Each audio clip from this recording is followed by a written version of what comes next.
Nagtataka ka na ba kung ano ang nangyayari sa utak at katawan mo kapag hindi ka nakakakuha ng sapat na tulog?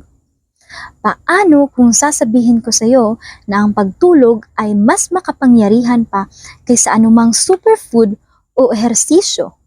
Ngayong araw na ito ay pag-uusapan natin ang isa sa mga bagay na karamihan sa atin ay kulang, ang pagtulog. Hindi lang ito tungkol sa pag-iwas sa pagkaantok.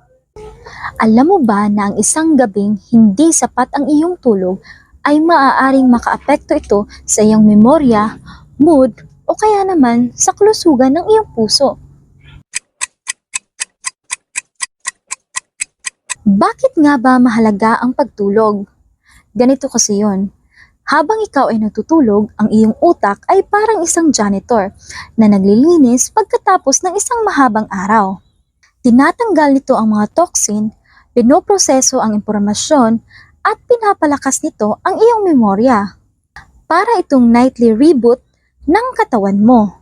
Hindi lang yan, habang ikaw ay natutulog, inaayos ng iyong katawan ang iyong kalamnan, binabalanse ang mga hormones nito, at pinapalakas ang iyong immune system. Kapag hindi mo ito nagawa, para kang nagmamaneho ng kotse na walang gasolina, tiyak na mapupudpud ka rin. Kung nandito ka na sa part ng video na ito, huwag kalimutang i-like, share, at mag-subscribe sa aking YouTube channel para naman sa iba pang health and wellness tips.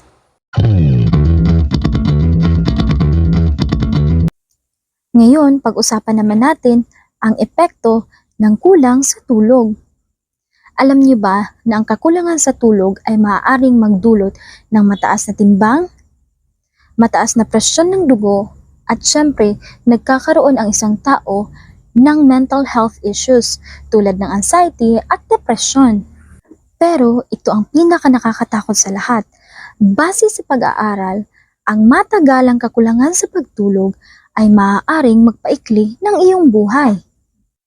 Ngayon, gusto mo pa bang ipagpalit ang iyong pagtulog sa mga late night movies o kung ano-ano pa man yung mga ginagawa mo sa gabi kahit alam mo naman na kailangan mo nang matulog? Kung nahihirapan ka namang matulog sa gabi ng maayos, bibigyan kita ng 3 tips para naman magkaroon ka ng sapat na tulog.